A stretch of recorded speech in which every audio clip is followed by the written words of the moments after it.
Halo, Assalamualaikum warahmatullahi wabarakatuh. Perkenalkan kami dari kelompok 7 akan menjelaskan mengenai perkembangan milestone pada periode memiliki anak yang telah menikah. Berikut ini adalah hasil dokumentasi kami pada saat wawancara bersama narasumber kami. Selanjutnya ada identitas narasumber. Narasumber kami yang berinisial MS adalah seorang perempuan berusia 52 tahun yang beragama Islam dan tempat tanggal lahirnya adalah di Kuningan tanggal 13 Oktober 1969. Pekerjaan atau aktivitasnya saat ini adalah seorang wirausaha dan komposisi dalam keluarganya adalah seorang kepala keluarga yang pada saat ini beralamat di Jalan Cikutra Barat, Gang Cikondang 1, nomor 23.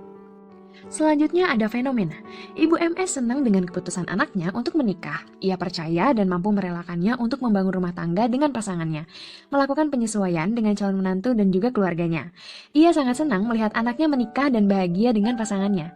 Ibu MS berusaha untuk menjadi mertua dan juga nenek yang baik untuk cucunya, memberikan kasih sayang dan perhatian lebih tidak hanya untuk anaknya, melainkan untuk menantu dan juga cucunya. Menjaga komunikasi agar tidak terjadi konflik yang serius dan hubungan antar keluarga dapat terjalin dengan baik. Ibu MS juga memberikan kebebasan kepada anaknya dan tidak pernah mencampuri urusan rumah tangganya. Ia tidak memiliki keinginan untuk tinggal dengan anaknya karena tidak ingin mengganggu privasi dan ia masih memiliki anak yang belum menikah. Ketika ia memiliki permasalahan dengan keluarga atau pekerjaannya, ia dapat mengatasinya dengan baik, dengan cara mencari akar permasalahannya, lalu mencari solusi untuk memecahkan masalah tersebut. Selanjutnya masuk dalam teori. Menurut Santrok tahun 2012, masa dewasa madya atau masa middle adulthood adalah masa yang dimulai ketika seseorang memasuki usia 40-45 tahun hingga 60-65 tahun. Menurut seorang ahli lifespan yaitu Gilbert Bream tahun 1992, dalam Santrok tahun 2012 menyatakan bahwa middle adulthood atau dewasa madya adalah masa yang penuh perubahan dan konflik. Masa dewasa madya disebutkan sebagai sebuah masa yang unik karena terjadinya loss and gain balance pada masa tersebut. Loss and gains terjadi seimbang baik pada aspek biologis maupun sosiokultural, seperti pendidikan, karir, dan relationship. Masa dewasa tengah juga ditandai dengan menyempitnya pilihan hidup dan menyusut masa depan ketika anak-anak meninggalkan rumah dan jalur karir mereka menjadi lebih bertekad. Usia parubaya sulit didefinisikan karena variasi yang luas dalam sikap dan perilaku. Beberapa individu tampak muda secara fisik dan mental pada usia 65 tahun, aktif dan optimis dengan pekerjaan dan rekreasi yang memuaskan. Sedangkan yang lain merasa tua di usia 40 tahun seolah-olah hidup mereka telah mencapai puncaknya dan berada di jalur yang menurun. Havik Hertz menyatakan bahwa pada masa dewasa pertengahan, yaitu periode dari usia 30 hingga usia 60 tahun, pria dan wanita mencapai puncak pengaruhnya terhadap masyarakat. Dan pada saat yang sama, masyarakat membuat tuntutan maksimalnya kepada mereka untuk sosial dan bertanggung jawab secara sipil. Selanjutnya adalah usia dewasa tengah merupakan usia di mana seseorang sudah mulai terjadi penurunan pada aspek fisik dan bertambahnya tanggung jawab. Pada usia dewasa tengah ini, seseorang lebih dewasa dalam berpikir, namun ada kalanya terjadi ketidaksiapan terkait dalam perubahan fisik yang berdampak kepada psikisnya. Pada usia dewasa tengah ini juga, seseorang lebih memaknai hidupnya, melakukan hal yang positif, yang bermanfaat bagi dirinya, juga bermanfaat bagi orang lain. Usia dewasa tengah mulai melakukan kehidupan secara mandiri, lebih peduli dengan lingkungan sosial, melakukan kegiatan yang bermanfaat.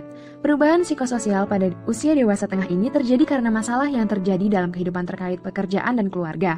Pengaruh yang besar terhadap perkembangan psikologis dan fisik seseorang dikarenakan hubungan intim. Tahap perkembangan psikososial yang dialami individu selama pertengahan masa dewasa disebabkan karena generativitas.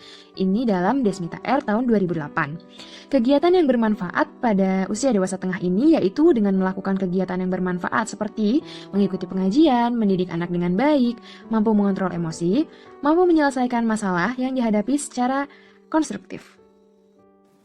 Ciri-ciri pada masa dewasa madya menurut Harlock yaitu periode yang sangat ditakuti, masa transisi, masa stres, usia berbahaya, usia canggung, masa berprestasi, masa evaluasi, masa sepi dalam kehidupan perkawinan, dan masa jenuh.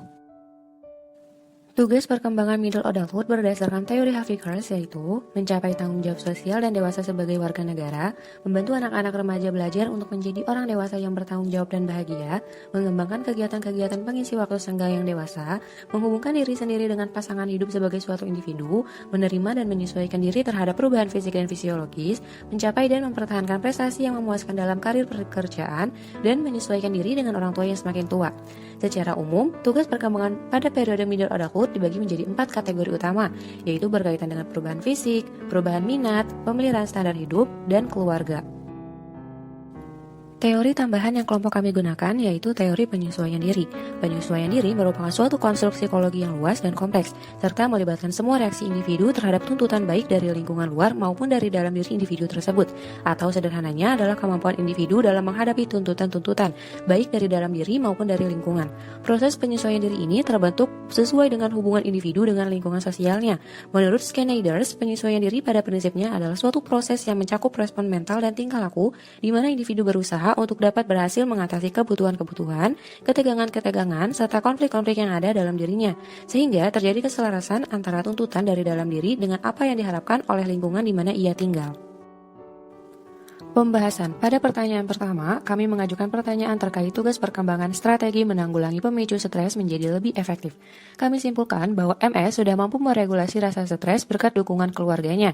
Mengatasi pemicu stres menjadi lebih efektif seiring semakin tingginya kestabilan emosi dan kepercayaan dalam mengatasi persoalan hidup di usia parubaya. Selanjutnya, pertanyaan terkait tugas perkembangan pemecahan masalah praktik.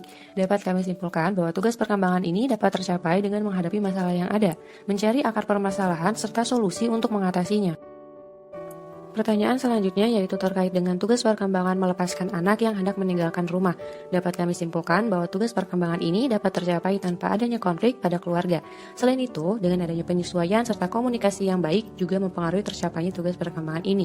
MS percaya dan senang dengan keputusan anaknya dan ia mendukung anaknya untuk segera menikah.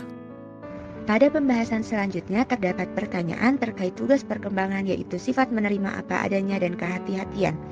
Dapat kami simpulkan bahwa tugas perkembangan ini dapat tercapai dengan baik dengan penyesuaian serta pendekatan diri yang lebih intens agar terciptanya pernikahan yang berjalan sesuai dengan yang diharapkan. Lalu pada pertanyaan selanjutnya terkait tugas perkembangan menjadi seorang mertua dan seorang nenek.